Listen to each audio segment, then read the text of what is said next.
Buenas tardes a todos, es un gusto para mí saludarles y asimismo darles la bienvenida al webinar del día de hoy. Mi nombre es Mariana Martínez y formo parte del equipo de Gomar Eléctrica Bajío, sucursal Querétaro. El webinar del día de hoy será acerca de la marca Siemens y hablaremos específicamente de los conceptos básicos de la electricidad. Esto nos ayudará a recordar o en su caso a reforzar los conceptos que día vivimos en nuestro campo de trabajo. Y para ello doy la cordial bienvenida al ingeniero Fernando Gutiérrez Torrijos, quien pertenece al equipo de Siemens, desempeñando el cargo como promotor regional de la línea LP. El ingeniero cuenta con una amplia experiencia y nos presentará el tema del día de hoy. Asimismo, me gustaría comentarles que el curso tendrá una duración de aproximadamente 40 minutos. Y al final de la presentación dejaremos un espacio de 5 a 10 minutos para que ustedes puedan realizar las preguntas que gusten y así poder aclarar las dudas. Para ello, en la parte derecha de su pantalla hay una ventana que dice chat. Les agradeceríamos que por este medio nos hagan llegar sus dudas y así al final de la ponencia el ingeniero Fernando pueda resolver cada una de ellas. No es por el momento, cedo la palabra al ingeniero, quien ya, bueno, les empezará a compartir un poquito de la información. Excelente, Mariana, muchas gracias. Sean todos bienvenidos a esta capacitación. Como ya nos comentaban, el día de hoy vamos a trabajar recordando algunos conceptos básicos de la electricidad y sobre todo los vamos a ir aterrizando a las nuevas líneas de producto que ya trabaja Gomar de Bajío en la parte de distribución en baja tensión con nosotros, con Siemens. Y pues bueno, damos comienzo a la capacitación. El primer tema que vamos a ver es de dónde parte toda la energía. Y pues bueno, todo parte desde la base de los átomos. Como sabemos, toda la materia, todo el material, todos los productos, una silla, una mesa, un cable, todo está formado por la parte básica que es el átomo, que a su vez se puede dividir en varias partes. Como vemos en la imagen que se ve aquí en la lámina del lado izquierdo, tenemos el centro del átomo, que lo conocemos como núcleo. En él se encuentran dos tipos de partículas de energía que las vamos a conocer como protones. Estos protones son energía con una carga positiva. También vamos a encontrar dentro de este mismo núcleo, para balancear la materia, neutrones, que es lo único que van a hacer, hacernos un balance de materia. Y por último, vamos a tener órbitas. Las órbitas son esta especie de aros que también vemos en la imagen. En estas órbitas se encuentran ubicados los electrones. Los electrones son energía negativa y dependiendo del tipo de material que se tenga, va a ser el agrupamiento que tengamos tanto en cantidad de órbitas como en cantidad de electrones. En general, los diferentes elementos manejan diferentes configuraciones. Sin embargo, en esta parte lo que nos va a interesar mayormente es hablar de la última capa, que es la última órbita, perdón, que es la órbita o capa de valencia que nos va a ayudar a saber cómo es o cuál es la propiedad del material, hablando de si es un tipo de material que nos puede ayudar a conducir la energía o es un material que pudiera resistirse a este paso. Lo que vamos a estar viendo es que estas partículas van a estar interactuando entre ellas para poder generar este movimiento de electrones, que a su vez lo vamos a ver traducido en una corriente, que ahorita aterrizamos un poquito más a detalle este concepto. Ahora, cuando tenemos dos átomos interactuando, lo que va a pasar es que uno va a obtener la mayor facilidad en su última órbita de ceder electrones y otro va a tener una mayor capacidad de, de recibirlos. A este paso se le conoce de este electrón, se le conoce como electrón libre. Lo que hace es dejar un espacio vacío prácticamente en el átomo que ha dejado y se incorpora a otro átomo, al siguiente átomo. Y esto es lo que nos empieza a generar flujo de energía al final del día, uno tras otro, y así se van en cadenitas. Si tuviéramos más partículas, esto pudiera irse trasladando. Sin embargo, no es un fenómeno que sea estático, que se dé de manera normal en todo momento. Para lograr que se genere este electrón libre, necesitamos tener una perturbación dentro de nuestro material y puede ser desde calor, fricción, alguna energía externa que le inyectemos al material, que al final del día lo que va a hacer es perturbarlo, generar una excitación y hacer este salto del electrón libre de un átomo a otro, lo que nos va a dar el movimiento de electrones del que hablamos. Ahora, dentro de los tipos de materiales que conocemos, tenemos varios tipos, depende de cómo se agrupen y cuál sea la capacidad que tienen para intercambiar los electrones en la última capa de valencia. Aquí en esta lámina les muestro diferentes materiales. Por ejemplo, vemos el plástico. El plástico es un material que difícilmente puede generar este fenómeno del electrón libre, por lo cual el plástico va a ser un material que no va a permitir el flujo de energía y lo vamos a conocer como aislante o no conductor. Otro tipo de material que entra en esta categoría es el vidrio. El vidrio, al igual que el plástico, la configuración en la parte atómica que tiene no permite el flujo de energía. Y esto, pues nosotros podríamos hacer alguna prueba incluso en casa, con algunos cables y focos conectándonos haciendo una especie de circuito y dejando una línea con alguno de estos materiales. Lo que vamos a ver es que la carga que pudiéramos conectar no va a tener ninguna energía. ¿Por qué? Porque este material presenta mayores capacidades de resistencia. Es decir, no tiene espacios libres, digamos, para que el electrón pueda llegar y pueda generar esta dinámica. El siguiente tipo de material que vamos a tener van a ser los materiales conductores. Estos materiales en general los podemos agrupar en los metales. Todos los metales son excelentes conductores, aunque aún dentro de este grupo hay algunos que conducen mejor que otros. Es decir, tienen mayor facilidad de generar o de permitir este movimiento. Por ejemplo, el mejor conductor que tenemos y que conocemos es el oro.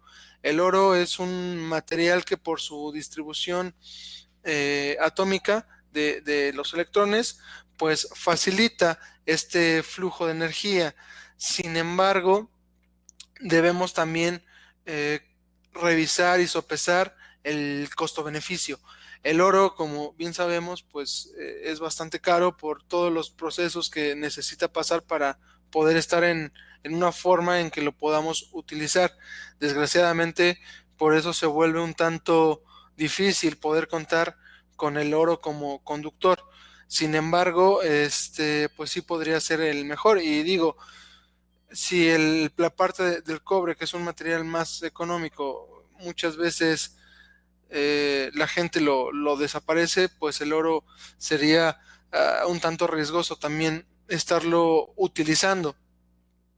Ahora, el material más común y que tiene un mejor balance en tanto el costo como el beneficio es el cobre, y es el material que comúnmente vamos a ver en básicamente la mayoría de los cables.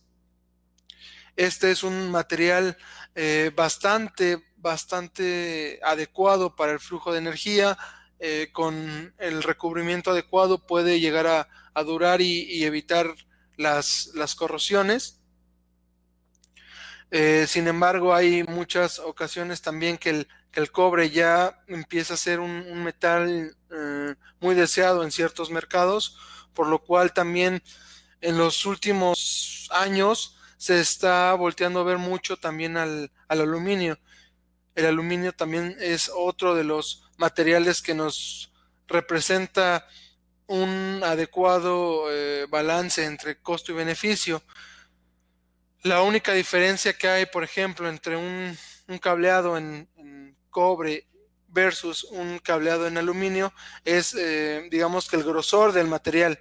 El, el cobre necesita una menor sección transversal para dejar pasar cierta cantidad de corriente, a diferencia del aluminio, que por sus propiedades básicas necesita de una mayor superficie transversal, por lo cual, mm, por darles algún dato, si nosotros estuviéramos trabajando un cable de cobre en un cero y quisiéramos hacer el cambio a un cable de aluminio, lo ideal es subir el calibre del cable y poner mínimo un cable 2 ceros, y si nos queremos ir protegidos, incluso un cable 4 ceros, que en temas de costo, pues bueno, ahí se va sopesando. Sin embargo, sí es bien importante ir subiendo este calibre si se hacen este tipo de modificaciones. La NOM 001, que es dentro de las normas que en la parte eléctrica nos indica qué es lo que podemos usar, aún no está tan, tan permitido la parte del uso del, del aluminio. Realmente lo que más está permitido en la parte de conexiones y así, sobre todo en los sistemas de puesta a tierra, es en donde presentan mayor problemática, ocupan más el cobre. Ya en la parte de los tableros y hacia aguas arriba en la instalación, muchas veces ya se está haciendo este cambio, pero como les digo, la variante que tenemos es la cantidad de material que hay en cada dispositivo. Es un tabú que muchas veces hay, en donde hay mucha gente que piensa que si cambiamos a aluminio no va a poder tener la misma capacidad del cobre. Sin embargo, haciendo la modificación en cuanto a la cantidad de material que se está utilizando para poder eh, hacer circular la misma cantidad de energía, no tendríamos ningún problema, ni tendríamos por qué preocuparnos. Si ven, en general aquí les muestro dos tipos de materiales, los materiales conductores y los materiales dieléctricos o aislantes. Podríamos también aquí meter un tercer tipo de material, que son los semiconductores, perdón, materiales como el silicio. Este tipo de materiales presentan una dualidad. Bajo ciertas circunstancias se comportan como conductores, y bajo otras se comportan como dieléctricos o aislantes. ¿De qué depende? Pues igual de cómo esté su construcción interna en la parte de los átomos. Este tipo de semiconductores son muy utilizados sobre todo en la parte eléctrica, perdón, en la parte electrónica. En general, los dispositivos como los transistores, microprocesadores, chips, este tipo de dispositivos, en su lógica interna ocupa semiconductores para poder hacer el trabajo para el cual está diseñado. ¿Sale? Esto en la parte de los materiales. Ahora vamos a pasar a otro concepto en donde nos vamos a referir a la carga eléctrica. Y esta carga eléctrica, veamos al átomo, al átomo como una partícula, o a cualquier material como una partícula. Y lo que vamos a analizar es qué tantos electrones pudiera tener. Entonces, en ese sentido, como vemos, por ejemplo, en las tres imágenes que se ven en la parte inferior, enfocándonos en la que está del lado izquierdo, esta imagen presenta 3 protones y 3 electrones. Por lo tanto, después de nosotros hacer un balanceo de estas cargas, lo que va a pasar es que vamos a tener la misma cantidad de energía negativa versus la cantidad de energía positiva, lo que nos va a generar, si lo sumábamos, por ejemplo, por decir algún número, si tenemos un +5 en la parte positiva y tenemos un -5 en la parte negativa, al hacer esta suma vamos a tener un valor 0, lo que nos representaría que este elemento no presenta ningún tipo de carga, su carga es neutral. Después, en la imagen central, vemos que tenemos mayor cantidad de electrones, es decir, en este caso 3, y en la parte de los protones tenemos solamente 1. Si hacemos aquí en esta parte el balanceo suponiendo un -3 y un +1, al final del día nos quedaría un -2. Por lo tanto, en la imagen de la parte central tendríamos un valor de carga eléctrica negativa, es decir, este cuerpo está cargado mayormente negativo, y esto, como lo pueden ver, no representa que sea un tipo de carga aislado, no, lo que quiere decir es que tiene mayor cantidad de electrones. A diferencia de la última imagen que vemos, que es la que está del lado derecho, en esta imagen lo que tenemos es 3 cargas positivas, 3 protones y una carga negativa, un electrón. Por lo tanto, nuevamente, al hacer la sumatoria de estas cargas, lo que vamos a tener un 3 menos 1, vamos a tener una carga de +2. Este +2 lo que nos está representando es que tenemos una carga positiva. Y nuevamente les hago mucho énfasis en esto para tener el concepto bien claro. No representa que solamente tenga cargas positivas, no. Lo que quiere decir es que tiene una mayor concentración de cargas positivas, o viéndolo de otra manera, le hacen falta electrones. Es dentro de las interpretaciones que le podríamos llegar a dar en esta parte. Y como les mencionaba al principio, cada una de estos conceptos es analizando a cualquier objeto, a cualquier materia como una sola partícula, para al final del día poder hacer de cierta manera este balanceo y definir cómo están estas cargas, analizándolas de manera estática, sin que haya alguna perturbación que pudiera generar alguna modificación adicional. Por ejemplo, si tuviéramos fricción en algún material, esto nos genera que ciertas cargas se empiecen a agrupar. Por ejemplo, cuando frotas algún plástico con una franela, lo que vamos a ver es cargas mayormente negativas por la distribución que se llega a hacer. Incluso Podríamos hacer algún experimento casero, el que hacen muchas veces, incluso los niños cuando están jugando con globos, muchas veces se frotan un globo en el pelo y después este globo lo que hace internamente es, debido a la fricción, se genera un intercambio de electrones entre su cabello y el plástico del globo, generando que se tenga cierta carga, y es lo que presenta que después, si alguien más lo toca, pudiera llegar a presentar una descarga, o lo que conocemos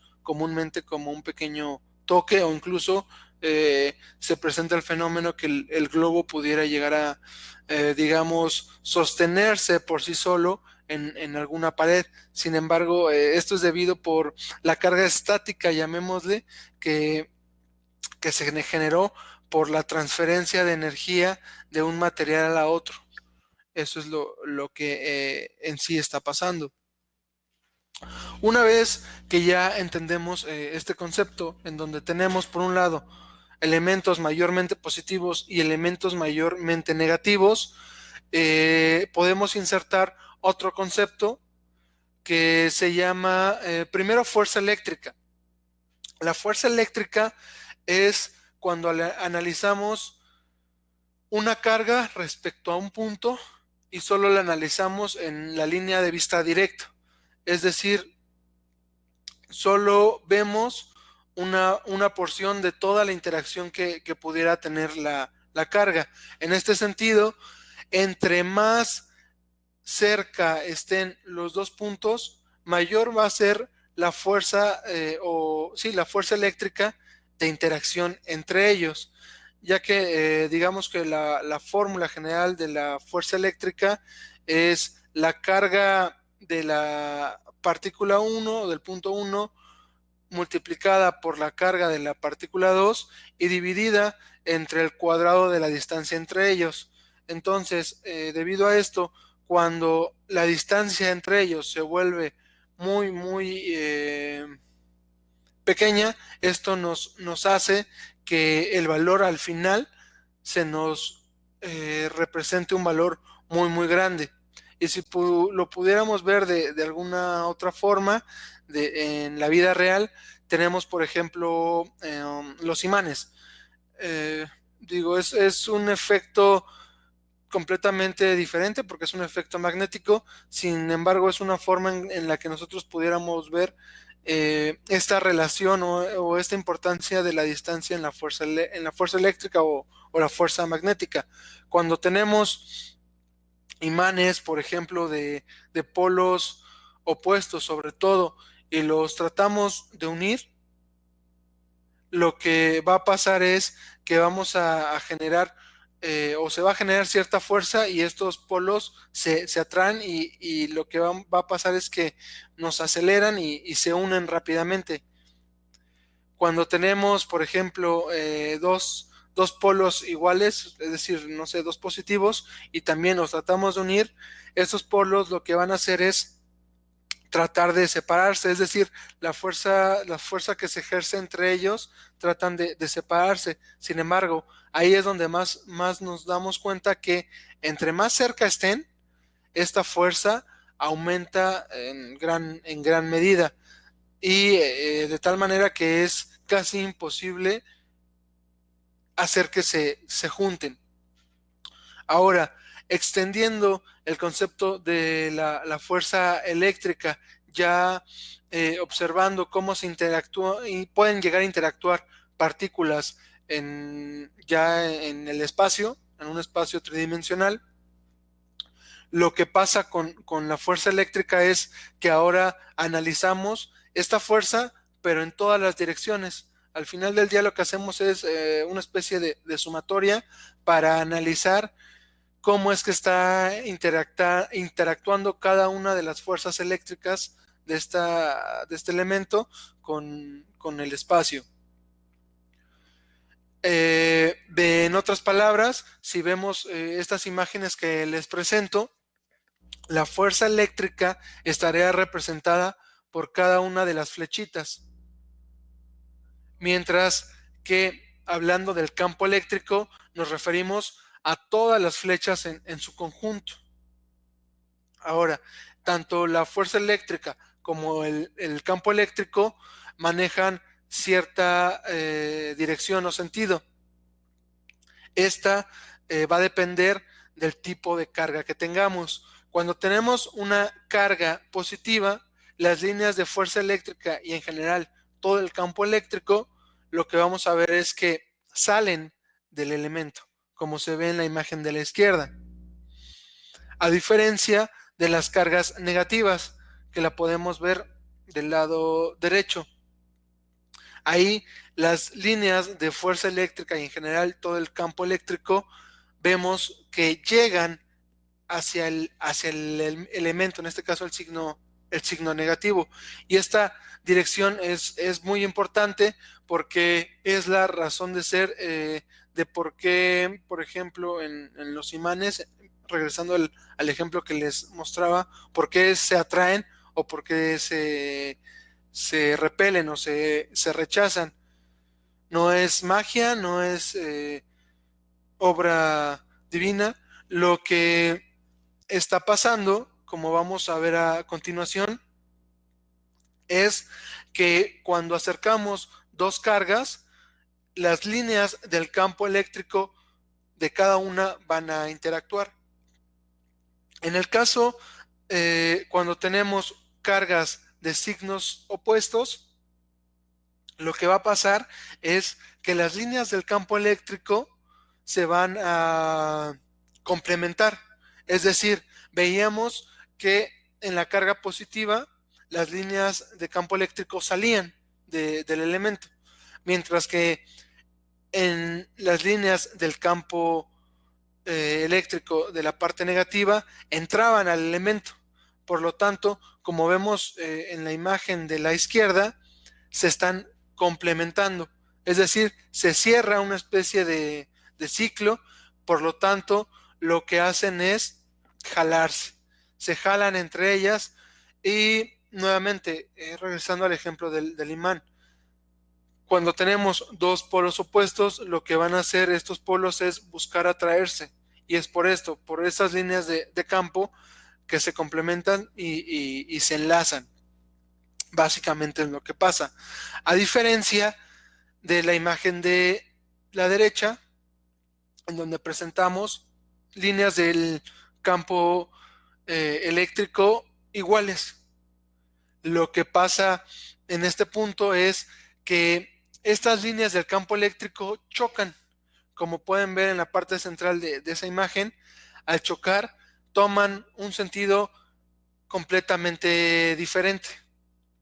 Y esto es lo que hace que nosotros, al estar, por ejemplo, y nuevamente regresando a la parte del imán, al estar uniendo dos polos iguales, veamos que nunca se pueden juntar porque entre ellos esas líneas de campo se están rechazando, se están empujando unas contra otras. En la parte de, digamos, de energía, analizando desde ese detalle, hay un punto en el que si llegan, se unen, chocan y se rebotan.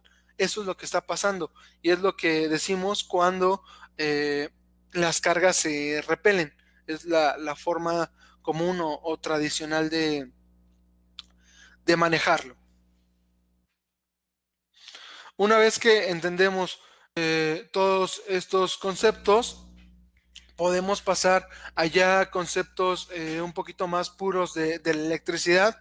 Por ejemplo, la corriente, que la corriente lo que va a representar en estricta teoría es el flujo de electrones que se presenta a través de un material siempre y cuando se aplique algún efecto externo, que este efecto externo pudiera ser incluso fricción, como les comentaba, y eso genera el movimiento de un punto a otro. Sin embargo, la fricción lo que genera es solamente un brinco de un punto a otro durante el tiempo en el que se esté friccionando. Si nosotros dejamos de friccionar, se acaba esta interacción y ya cada cuerpo queda cargado de cierta forma. Este flujo de electrones lo que nos dice es pues como su nombre lo dice, cuántas electrones pasamos de un punto a otro. Eso es lo que nos va a representar la corriente. Y este va a ser un concepto muy importante en la parte de protecciones eléctricas e incluso en la parte de cómo haces tu cableado. Cuando nosotros hacemos pasar mayor cantidad de electrones por algún cable, en general en un cable o cualquier material, y ese material no está o no presenta la suficiente capacidad para hacer pasar la cantidad de electrones que nosotros tenemos, lo que va a empezar a generar es calentamiento. Y ese calentamiento es muy malo porque si no tenemos las protecciones adecuadas, lo que va a pasar es que el material se va a quemar y podemos tener lo que conocemos como los cortocircuitos por sobrecargar el, el sistema. Ese va a ser un punto bien importante, sobre todo cuando se están diseñando instalaciones eléctricas, evitar los puntos calientes que, pues bueno, primero representan un riesgo. Segundo, no se está generando un flujo adecuado de energía, por lo tanto, el calor que se está generando lo que nos está indicando es que hay energía, hay electrones que no van a llegar a hacer el trabajo necesario, por lo tanto, se pierden en forma de calor y aunque los estemos consumiendo, no los estamos aprovechando y estamos desperdiciando la energía. Es la razón por la cual buscamos evitar calentamiento en las instalaciones.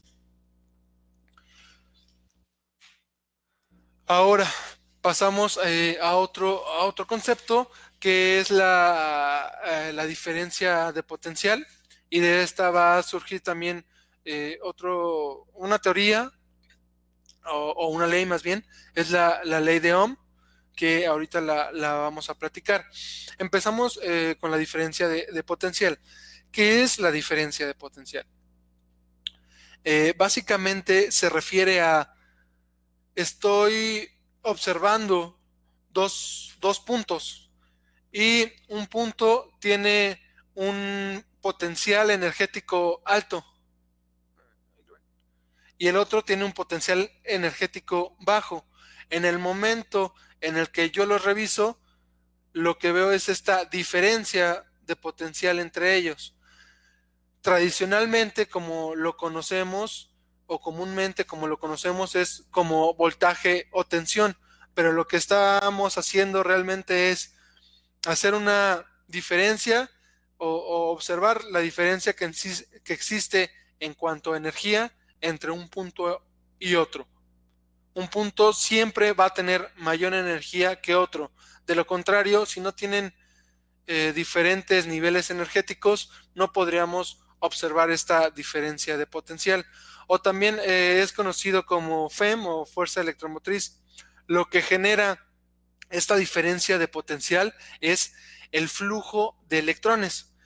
Ahora, para aterrizar todos estos conceptos, pensemos en, por ejemplo, en la parte de fluidos, en dos tanques de agua. Un tanque que está lleno, que nos representaría un potencial eléctrico alto, y un tanque igual de agua que está vacío, que nos representaría un potencial eléctrico bajo. Si yo al estar revisándolos, por ejemplo, pongo una tubería entre el tanque lleno y el tanque vacío, lo que va a pasar es que la diferencia que hay entre ellos, en este caso el agua, lo que va a generar es que cierta agua va a pasar hacia el tanque vacío. ¿Hasta qué momento? Hasta el momento que se equilibren. Sin embargo, lo que pasa, por ejemplo, en una batería es que constantemente tienes un potencial eléctrico alto y en el otro, en el neutro, tienes un potencial eléctrico bajo. Entonces, todo el momento tienes este flujo de energía. Claramente en la parte, ya aterrizando la parte de circuitos, para generar esto necesita pasar por una carga, que la carga es quien va a demandar la energía y la va a aprovechar en forma de un trabajo, ya sea calentando una resistencia que nos genere algún calor o calentando algún filamento para que nos lo podamos ver como luz, o si lo metemos hacia un motor, que ese motor genere un campo eléctrico que a su vez interactúe con campos magnéticos y generen un movimiento rotatorio. En general, cualquier carga que nosotros conectemos en un circuito necesita tener una diferencia de potencial, que es nuevamente quien empuja los electrones, y bueno, los electrones que son el combustible que puede aprovechar la carga para transformarla en algún otro fenómeno que nosotros queramos aprovechar. Aterrizando ahora todos estos conceptos en la ley de Ohm nos dice que la diferencia de potencial que existe en un circuito es igual a la oposición que presentan los materiales al flujo de la energía. Es decir, cuánto se resiste la carga al flujo. Eso es lo que nos dice la ley de Ohm. La ley de Ohm, que en una forma de matemática, de fórmula, la representamos con la V de voltaje, el símbolo de igual, R que representa resistencia, que en este caso lo pongo como resistencia porque es la tipo de carga más básica. Sin embargo, aquí pudiéramos hablar de una impedancia en donde ya analizamos tanto la parte lineal como la parte no lineal e imaginaria. Y por último, se revisa la parte de la corriente, que es la energía que se está transfiriendo. ¿Sale? Esto es en cuestión de esta diferencia de potencial. Y pues bueno, estos conceptos, ¿en dónde los ocupamos? Todo esto son conceptos necesarios para entender el funcionamiento de las protecciones termomagnéticas, las protecciones de los fusibles, cómo se generan los cortocircuitos, por qué se generan. Son conceptos que vamos a necesitar para las siguientes charlas. Y ya por último, eh, hablando ya cuando consumimos la energía, vamos a hablar de potencia, que es cuánto trabajo estamos aprovechando y generando en algo que nosotros podamos utilizar. Y esta potencia está distribuida en dos partes, en la potencia activa, que está representada en kilowatts, y en la potencia reactiva, que está representada por volts amperes reactivos. Estas las generan cargas como los capacitores o los inductores. En general, cualquier bobina es un inductor. Para nosotros analizar la potencia aparente o la potencia total que va a tener nuestro circuito, hay que hacer un tratamiento de estos datos de manera vectorial. Una forma muy particular de entender a qué nos referimos con cada uno de los tipos de potencia. Digamos que la potencia aparente está representada por un tarro de cerveza, en donde la parte de la potencia reactiva es la energía que no se aprovecha, es la energía que no nos da algún trabajo. En este caso de la cerveza es la espuma, que a nadie le gusta. Y la potencia activa va a ser la parte de líquido, la parte que realmente queremos y la parte que realmente aprovechamos. Estos conceptos son conceptos que también les presento porque son la base para entender la calidad de la energía, entender el famoso factor de potencia que viene muy fuerte este año. En enero, bueno, sí, en enero ya empieza, en este mes. Sin embargo, va a tomar fuerza por ahí de abril, cuando el factor de potencia ya nos lo van a requerir en punto 95 o 95%. ¿Sale? Pues bueno, esto es lo que yo tengo preparado para ustedes. Espero que les sirva para muchos, es para refrescar algunos conceptos, para muchos otros tal vez empiecen a entender el porqué de muchas situaciones que se empiezan a fomentar o que nos pasan en el campo, en el día a día. Eh, Ahora es el momento en el que abrimos la parte de preguntas. Si me pudieran hacer llegar las preguntas en la sección del chat general, por favor. Rodrigo, por ahí vimos que nos había saludado, no sé si tiene alguna duda, alguna pregunta y si nos apoya ahí en externarla, por favor.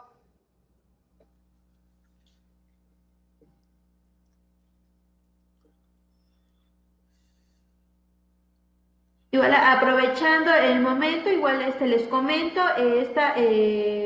digamos, este webinar se les enviará posteriormente, dado que se está grabando, igual para que pues, ustedes puedan visualizarlo las veces que ustedes lo requieran, o en algún caso, pues a lo mejor compartirlo con alguien más de su equipo. Entonces, también van a contar con él posteriormente.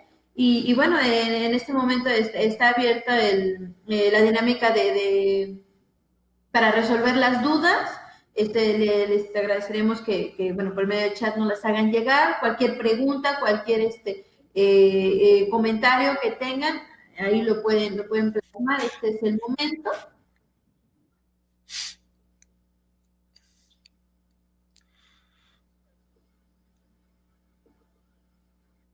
Vamos.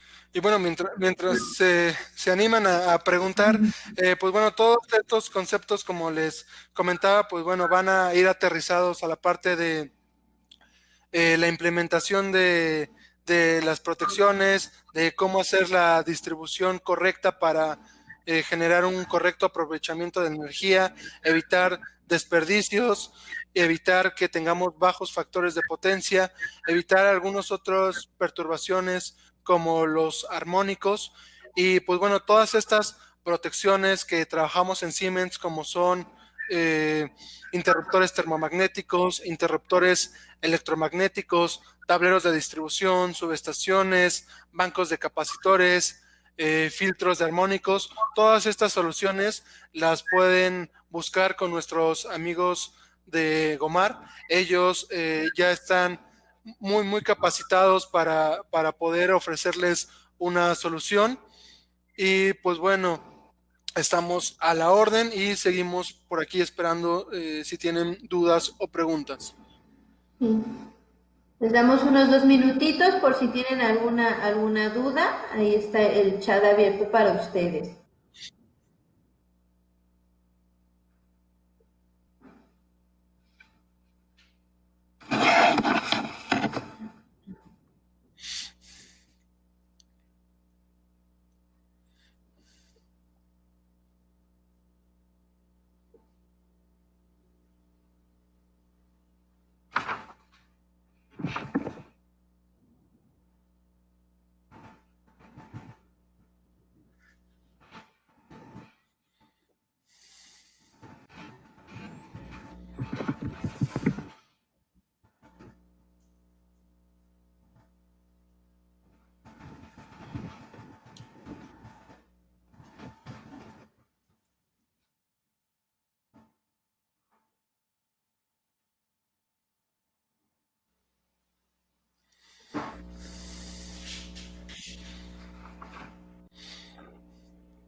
Bueno, para ir aprovechando el tiempo que todavía tenemos por aquí, pues, les sigo platicando un poquito del tema de calidad de energía. Al parecer ya nos preguntan, Ay, Rodrigo. ¿qué tanto afecta el desbalanceo de fases en el factor de potencia? Pues lo que vas a tener es que en cierta parte de tu línea estás cargando más energía. Básicamente eso es el desbalanceo de fases. Por lo tanto, ciertas líneas las vas a estar inyectando de más cantidad de electrones. Y eso, como lo vimos en estos conceptos básicos, lo que nos va a generar es calor. Es una de las formas en la que podemos detectar. Seguramente si tienes un desbalanceo de las fases, alguna de tus líneas va a estar más caliente. Y ese calor se traduce en mayor energía reactiva, se traduce en mayor desperdicio de energía. Es decir, los electrones que tú estás comprando, no los estás ocupando, los estás tirando a la basura. Es lo que está pasando. No sé si con esto les contesto la pregunta. Fue Rodrigo Ramírez. Si nos pudieras hacer llegar comentarios o si tienes alguna otra duda.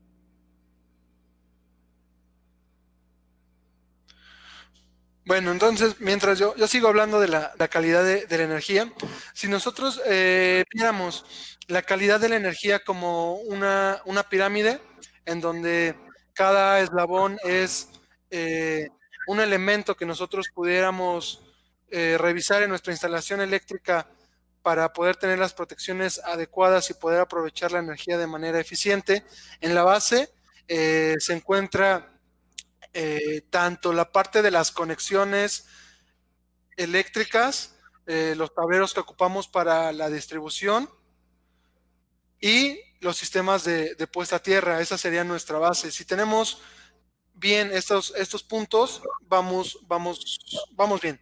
El siguiente escalón empieza en ciertas protecciones, como el tener supresores de picos. Eso ya nos daría una mejor calidad de energía porque evitamos perturbaciones hacia la línea. Después tendríamos la parte de los bancos de capacitores en donde corregimos factores de potencia. Luego podríamos tener ya como la punta de esta pirámide, la parte de energía redundante, es decir, generadores de energía de respaldo para cuando se nos va la energía. Y con esto lo que generamos es una instalación de alto nivel que aprovecha la energía adecuadamente y pues bueno, no tiene problemáticas. Por aquí nos comentan nos dice que que lo que entendió Rodrigo es que no influye en la parte del factor de potencia. No, sí influye completamente. El factor de potencia es cuánta de la energía que yo estoy ocupando, o que estoy comprando, más bien, cuánta estoy realmente aprovechando. Si yo tengo calentamientos, la estoy desperdiciando. En el desbalanceo lo que estoy haciendo es calentar más una fase, por lo tanto, desperdicio energía, por lo tanto, baja mi factor de potencia. Si es al contrario, no es que no afecte, sí afecta en esa forma.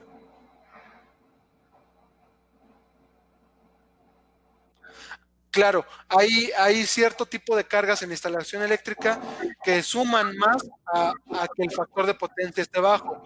¿Qué tipo de cargas? En general, todos los motores son cargas que desperdician mucha energía, sobre todo en los arranques, nos generan muchos problemas, nos generan armónicos, además de bajar el factor de potencia, ya que necesitan mucha energía al principio para romper el torque necesario para poder generar la energía rotativa.